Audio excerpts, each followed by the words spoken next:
Est-ce que le rétinol sera bientôt interdit? Est-ce qu'il est dangereux? J'ai reçu tellement de questions à ce sujet que je me suis dit que ça serait intéressant d'en faire une vidéo pour démêler le vrai du faux et raconter toute l'histoire du rétinol et de son utilisation en cosmétique. Alors allons-y, c'est parti!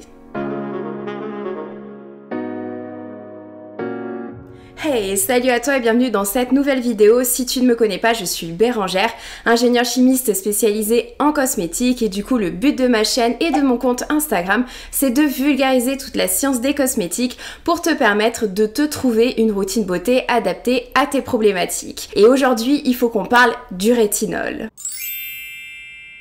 Reprenons depuis le début, le rétinol c'est l'actif superstar de la cosmétique. Pourquoi? Tout simplement parce qu'il a énormément de bénéfices pour la peau. Il a premièrement été étudié dans son rôle dans l'acné. En fait, le rétinol active le renouvellement cellulaire, c'est-à-dire le fait que les cellules mortes à la surface de la peau soient remplacées par des cellules plus jeunes. Il peut aussi diminuer, réduire les sécrétions sébacées, donc avoir un effet séborégulateur, ce qui peut diminuer l'obstruction des pores de la peau puisque l'obstruction d'un pore est généralement fait par un excès de sébum ou alors par un excès de cellules mortes. Et du coup, en diminuant l'obstruction des pores, eh bien on diminue les imperfections.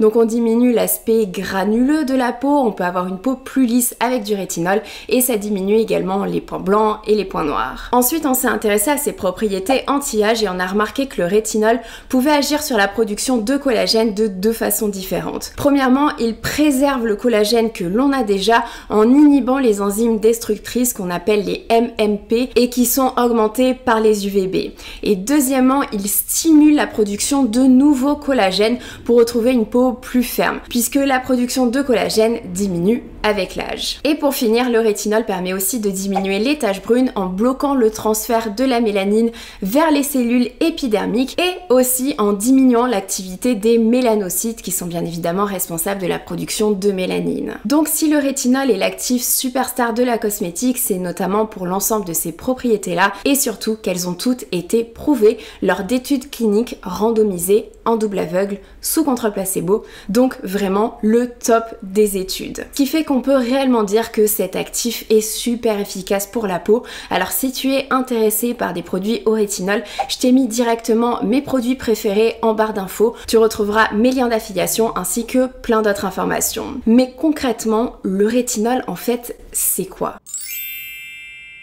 Le rétinol fait partie de la famille de la vitamine A et c'est une famille dont on a déjà parlé puisqu'en fait il y a plusieurs ingrédients dans cette famille qui sont utilisés en cosmétique. Dans la famille de la vitamine A, en fait on retrouve les esters de rétinol qui sont moins efficaces que le rétinol. Ensuite il y a le rétinal et en ce qui concerne les molécules de type acide comme la trétinoïne ou encore l'adapalène, ce sont des ingrédients disponibles uniquement sur ordonnance. Et il y a un autre membre dans cette famille dont on parle un peu moins en cosmétique, ce sont les caroténoïdes et notamment le bêta-carotène. Le bêta-carotène est ce qu'on appelle de la provitamine A, c'est-à-dire que le bêta-carotène peut se transformer dans notre organisme en vitamine A. Donc voilà un petit peu la grande famille de la vitamine A et comme je l'ai dit, ce sont des ingrédients qu'on retrouve pour la plupart en cosmétique, mais ce sont aussi des ingrédients qu'on retrouve dans notre alimentation. La vitamine A, et par vitamine A j'entends bien évidemment toute la grande famille de la vitamine A, et bien celle-ci est indispensable à tous les âges de la vie pour la santé de notre organisme. En effet, elle intervient notamment dans la vision, mais aussi dans la régulation de l'expression des gènes. Elle est impliquée dans de nombreuses fonctions de l'organisme, développement de l'embryon, croissance des cellules, renouvellement des tissus, système immunitaire, etc. Donc fort heureusement, notre alimentation nous permet d'obtenir cette fameuse vitamine A.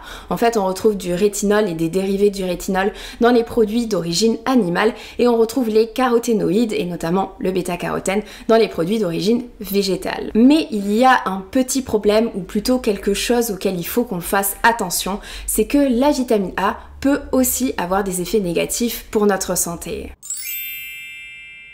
on vient de voir que la vitamine A est super importante pour notre organisme. Donc forcément, une déficience en vitamine A peut avoir des effets négatifs et notamment une baisse de l'acuité visuelle. Mais ce qu'il faut savoir, c'est qu'une surdose en vitamine A, c'est-à-dire avoir trop de vitamine A, ce n'est pas bien non plus. En fait, l'excès de vitamine A est associé à des malformations congénitales et c'est pour ça notamment que les femmes enceintes, on leur recommande de ne pas consommer 2 fois de façon régulière puisque c'est un ingrédient qui est riche en rétinol. Et les surdoses en vitamine A sont aussi associées à d'autres symptômes pas très sympas comme des nausées, vomissements, irritations, etc. Et c'est notamment pour cela que le traitement pour l'acné Roaccutane, qui est en fait de l'isotrétinoïne, qui fait donc partie de la famille de la vitamine A, c'est un ingrédient qui est suivi avec des prises de sang tous les mois et des doses réglementées. Donc si dans quelques années il va y avoir quelques changements au niveau de l'utilisation du rétinol en cosmétique, c'est par rapport à ça. Jusqu'à présent, le rétinol n'était pas un ingrédient soumis à restriction par le règlement européen. Donc on peut tout à fait retrouver du rétinol en cosmétique à des pourcentages compris entre 0,01% et 1%. Cependant, le comité scientifique qui a pour but d'évaluer la sécurité des ingrédients au sein de l'Europe, c'est un comité qui est indépendant, qui est composé de médecins, de chimistes, de biochimistes, de toxicologues, etc.